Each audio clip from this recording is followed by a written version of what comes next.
El cerebro humano está dividido en dos hemisferios. Grafisme i disseny gràfic són paraules que estan en constant evolució i que ja formen part o s'han transformat en l'expressió comunicació audiovisual. Els joves creatius d'avui en són un exemple. Hola, jo sóc David Ruiz, sóc director d'art, dissenyador gràfic, estic treballant actualment també en temes de realització per televisió i tinc un estudi de disseny i d'imatge i comunicació junt amb la Marina. Em dic Marina Company i sóc grafista i directora d'art. Aquestes ràfegues identificatives que han elaborat David Ruiz i Marina Company faran cada cop més falta davant de l'oferta televisiva que ens espera.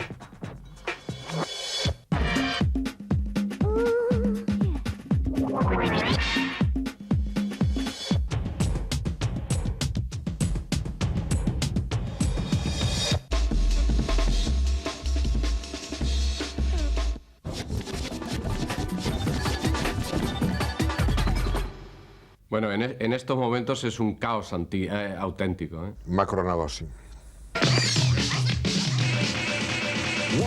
Al llarg dels últims mesos, els mitjans de comunicació han dedicat la màxima atenció a la polèmica sobre la televisió digital. La lluita política i econòmica pel poder audiovisual ha tingut molta rellevància informativa. Com en totes les guerres, la batalla digital ha fet que quedin en segon terme altres aspectes d'interès pel gran públic, és a dir, pel client potencial d'aquesta nova manera de veure la televisió. Les grans incògnites sobre la televisió del futur continuen obertes.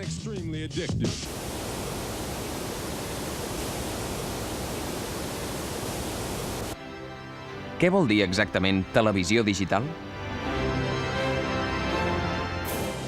Quines possibilitats tècniques oferirà?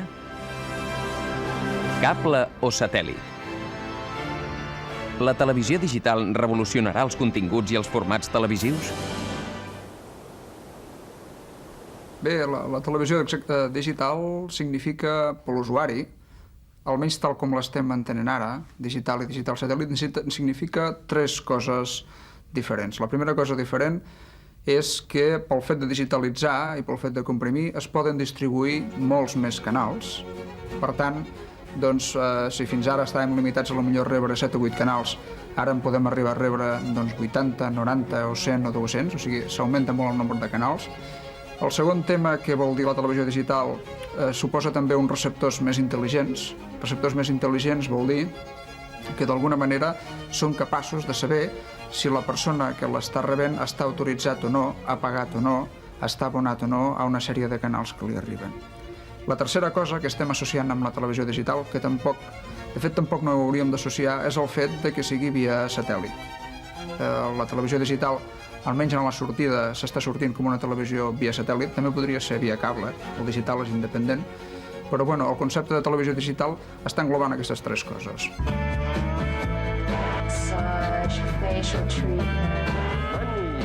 El futur de la televisió ja és aquí.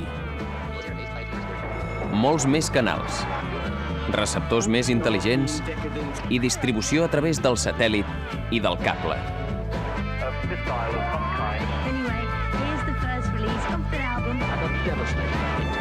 Si la tecnologia es transforma, canviarà també la nostra manera de mirar la televisió?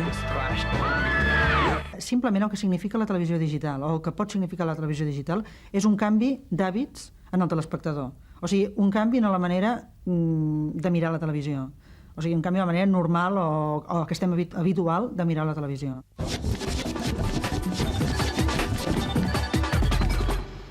La mare de tota la història és l'aparell que ens portarà al futur de la televisió, 50, 60, 100 canals, jo què sé. L'única cosa que es pot dir que coincideix amb la televisió anterior és que hi ha un televisor. És l'element de comunicació, es mantén com el televisor. Però és molt més. És a dir, el telespectador ja no és ni telespectador, és molt més que telespectador. Perquè és un conjunt de serveis, que hi ha canals de televisió, molts, hi ha sistemes i serveis d'àudio, per tant, doncs, quan l'equip va connectat a l'alta fidelitat, serveis informàtics, que l'aparell pot anar connectat a l'ordinador per rebre programes informàtics, i altres serveis interactius que es fan amb la pantalla, però que no és televisió, són serveis interactius. Nace Canal Satélite Digital. En aquests moments, l'única oferta de televisió digital a l'abast de l'espectador espanyol és la de Canal Satélite Digital, una oferta que multiplica per 5 la dels canals convencionals de televisió. Si fins ara un espectador mitjà veia a casa seva, sense antena parabòlica, 6 o 7 canals, ara en pot rebre més de 30. Significa això que a partir d'ara practicar el zàping serà una bogeria? O bé que aquest fenomen desapareixerà? Aquest allau de canals de televisió el que provocarà serà una reacció de que podràs trobar el que vols sense esperar que la televisió t'ho dongui. És a dir, tu podràs triar entre cadenes, no hauràs de fer el zàping, moriràs segurament el zàping davant d'una oferta que ja saps totes les possibilitats que tens i pagues per veure el que vols. No hi haurà amb això cap problema. Pot haver més problemes amb la gent que sí té més temps per veure la televisió i té més oferta, efectivament, com pot ser els aturats, malauradament també, i les persones grans. Però clar, aturats i persones grans no és un públic que estigui disposat a pagar per veure aquesta televisió. Clar.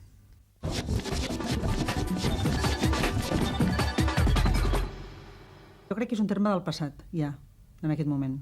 Perquè es pot fer zàping en 5 cadenes, però no es pot fer zàping en 200 cadenes. Mosaic. És un terme obsolet i que quedarà desplaçat per navegació.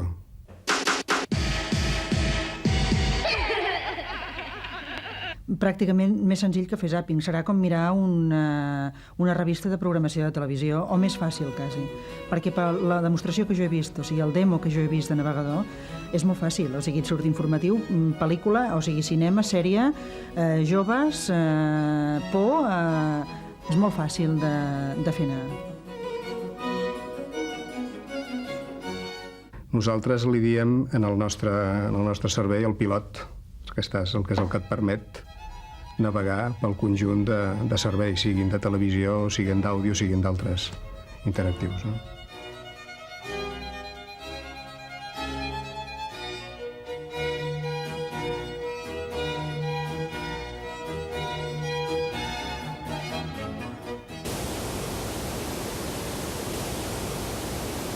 A curt termini sembla que sigui més fàcil el tema del satèl·lit, perquè per poder-se abonar en el cable, la llar on vius té que estar dintre d'un pla d'expansió d'alguna de les empreses que fan el cable.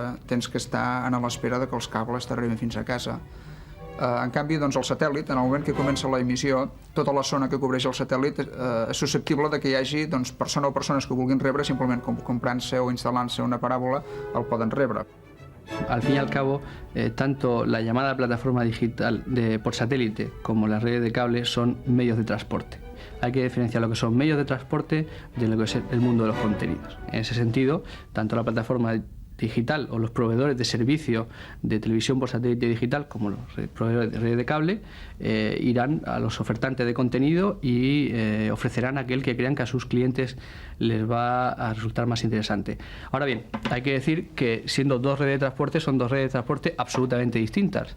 El satélite, sea digital o no sea digital, no es más que una forma de difusión unidireccional con una capacidad baja de interactividad y por tanto, para entender, no tiene canal de retorno, no se puede hablar por teléfono de forma masiva, por satélite, por poner un ejemplo, ¿no? Mientras que las redes de cable sí proveerán todo este tipo de servicios interactivos. El marc legal del cable, en què falta encara el concurs per l'adjudicació dels operadors, ha endarrerit l'avanç d'aquest sistema de distribució, tot i que ja s'han fet algunes proves pilot, com la desenvolupada per l'empresa Cable i Televisió de Catalunya a Barcelona. La prueba incluye 20.000 hogares y el desarrollo es gradual. En este momento ya estamos prestando servicios en una zona de Sagrada Familia y gradualmente hasta finales del mes de abril irán entrando los demás distritos en funcionamiento.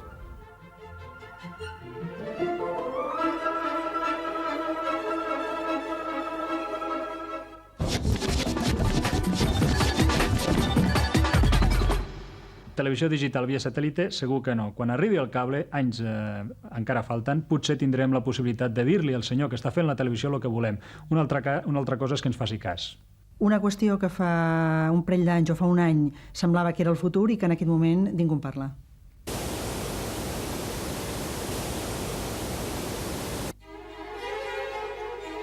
La televisió digital és el primer gran pas cap a la televisió del futur, però la interactivitat total encara és una utopia. Hi ha molts sectors implicats en la seva materialització. Empreses de continguts, xarxes de cable i telefonia i fabricants d'ordinadors que ofereixen una tecnologia punta per aquest tipus de projecte. És el cas de la firma americana Silicon Graphics, que ha desenvolupat a la ciutat nord-americana d'Orlando una experiència pilot de televisió totalment interactiva.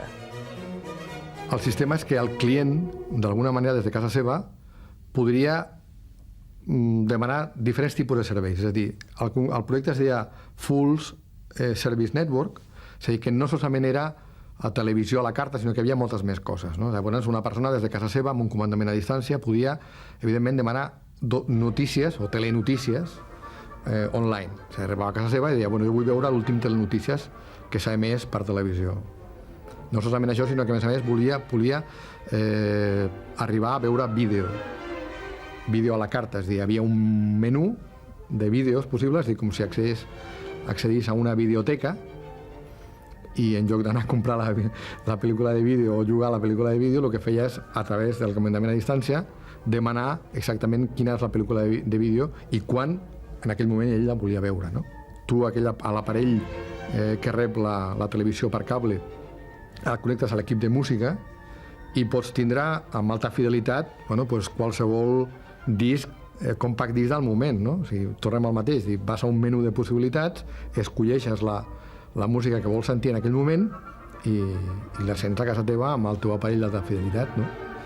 Hi havia moltes més coses. A Florida n'hi havia també, una cosa molt important, el comprar a grans superfícies com un supermercat, comprar qualsevol tipus d'aliment. I, a més, es podia veure l'aliment, escollir-lo, treure'l fora de l'aparador, veure'l si era tu el que realment volies i encarregar-lo en aquell moment.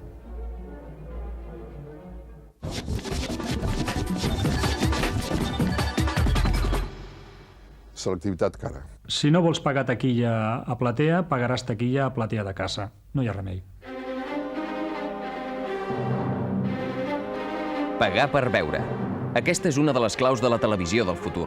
El futbol i el cinema són les dues atraccions de les televisions de pagament que també oferiran una autèntica allau de canals temàtics. De tota manera, la televisió gratuïta, en obert, també té el futur assegurat.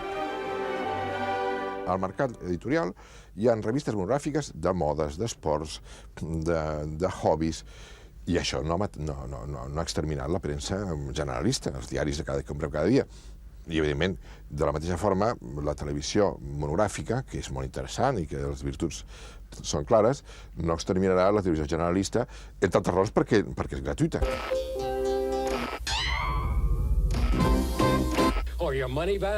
Què passa ara? Passa que estem planificant tota aquesta qüestió de la televisió digital, que estem parlant molt de televisió digital i que pràcticament no estem parlant de continguts. Què passarà? O sigui que quan tinguem capacitat per 200 canals, doncs sí, la capacitat la tindrem, però què hi posarem en aquests 200 canals? Aquesta és la qüestió. En teoria, el nou paisatge de televisió, aquesta oferta expandida dels canals temàtics i demés, tindria d'invitar a l'aparició d'una nova oferta. És a dir, que tot apunta que tindria que ser així. El que passa és que jo soc una mica pessimista perquè, per desgràcia, depenem d'una forma dràstica de l'oferta americana, fonamentalment americana, inclús diria anglosaxona, però bàsicament americana.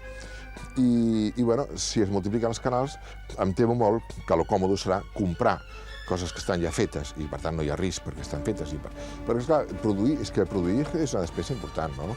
I una despesa implica un risc. La televisió digital no sols significa un canvi d'hàbits pel telespectador, sinó també tot un repte pels professionals del mitjà. Sobre la televisió digital, el que crec que és més important és que democratitzarà la funció del realitzador. O sigui, en aquest sentit, vaig en contra del meu ofici, no?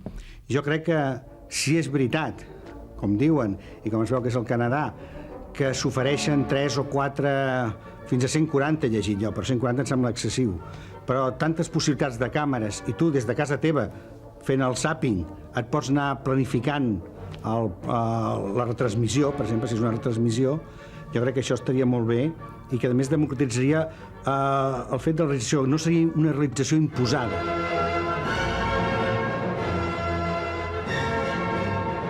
Un altre afectat per la revolució digital és l'últim esglaó del procés, l'aparell receptor de televisió.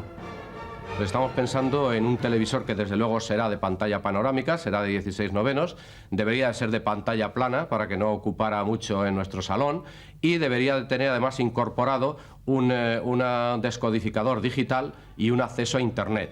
Esto nos daría acceso a todas las posibilidades que la nueva televisión del futuro nos ofrece, incluida la guía electrónica que nos haría poder elegir cualquiera de los programas de los cientos que tendremos a nuestra disposición. Tot i que cada vegada és més habitual, l'ordinador personal encara no és un electrodomèstic tan popular i tan fàcil d'utilitzar com el televisor.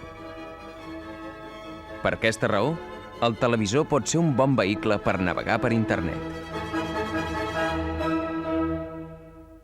La interacció de la televisió en internet ja ha començat. Aquest Nadal es van presentar els primers web TV, els primers aparells preparats per decodificar la senyal d'una pàgina web i mostrar-la a una televisió. I pel que s'ha dit als Estats Units, han sigut un dels èxits de vendes entre els regals nadalencs als Estats Units.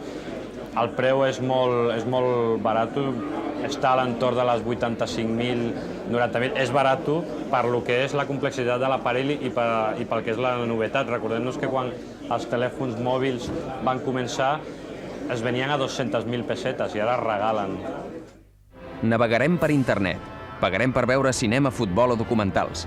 Ens arribaran innombrables canals temàtics i generalistes per satèl·lit i per cable. Tindrem un televisor de pantalla plana amb el so estereofònic com el d'una sala de cinema, però en el fons tot continuarà igual. Encara falten uns quants anys per la pròxima revolució televisiva, la de la interactivitat total. La televisió interactiva està molt bé, perquè permet que l'audiència col·labori i no sigui una audiència passiva, sentada en una butaca, hipnòticament. El que passa que anem al tanto amb alguns efectes culturals de la televisió interactiva. A mi em fa por que el referèndum electrònic, que dona sobirania a l'audiència, es faci trobar un dia que Hamlet es té de casar amb l'Ofèlia. I això seria un desastre.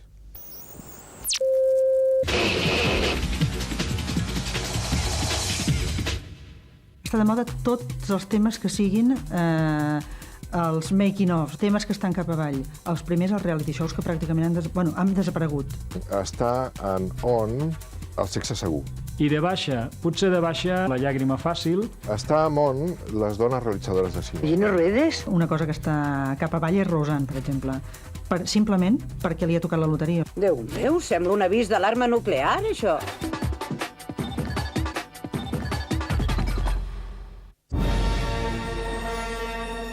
D'aquí a un mes s'estrena a Espanya la versió digitalitzada de La Guerra de les Galàxies de George Lucas. Una estrena que promet convertir-se en un dels booms mediàtics de la temporada. Lucas, que ja va revolucionar els efectes especials a finals dels 70, és actualment un dels pioners del cinema digital. Tot i que la renovada trilogia de Star Wars barreja imatges antigues amb les de nova creació, George Lucas està convençut que molt aviat es podran fer pel·lícules 100% digitals, des del rodatge a la postproducció. La revitalització digital del fenomen Star Wars ja fa temps que és notícia a internet, una xarxa que els fans de la nissaga galàctica han fet seva amb un bon grapat de pàgines web i grups de notícies dedicats al tema. Per obtenir la màxima informació sobre la digitalització de la trilogia de la Guerra de les Galàxies, el millor és anar a la pàgina web oficial de la pel·lícula, on es pot veure el procés de retoc digital dels antics fotogrames, als quals han incorporat noves naus, criatures extraterrestres i paisatges generats per ordinador.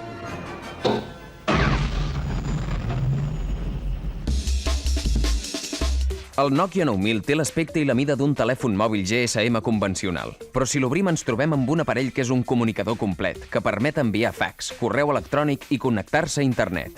També té una agenda electrònica i ofereix la possibilitat de traspassar les dades a un ordinador.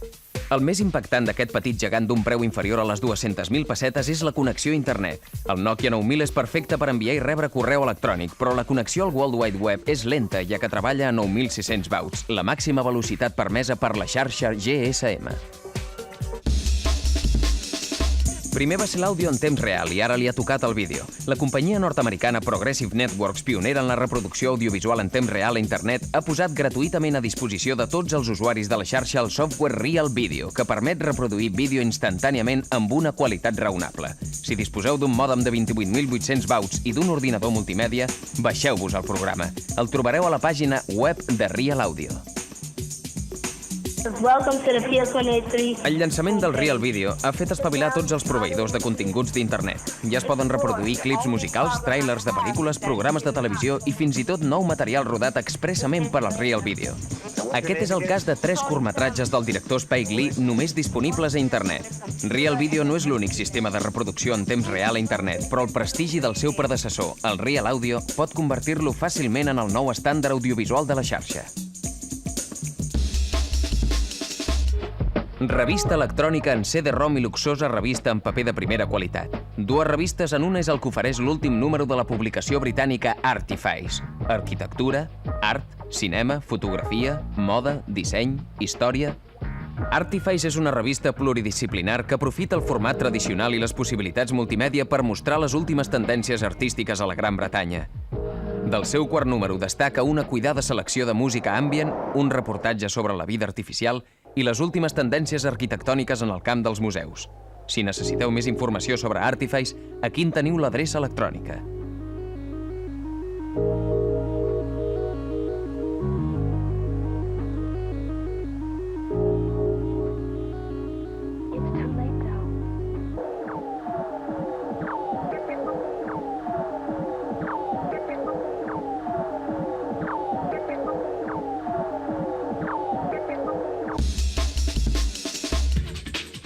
On-Off també és a internet.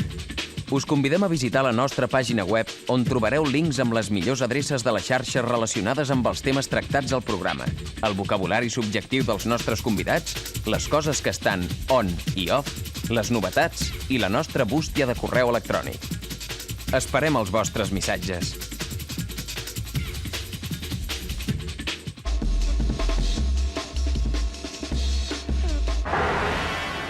Fa poques hores que ha acabat l'Imagina 97.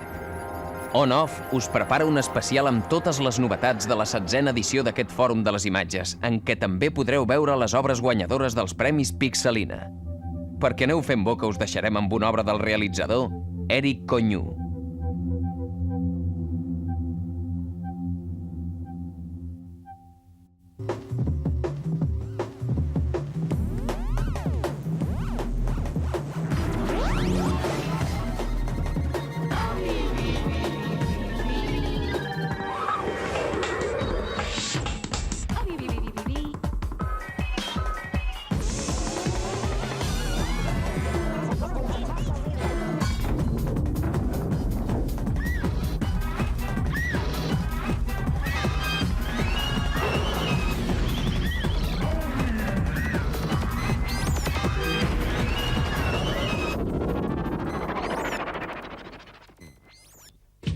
On-Off també té el seu racó al ciberespai.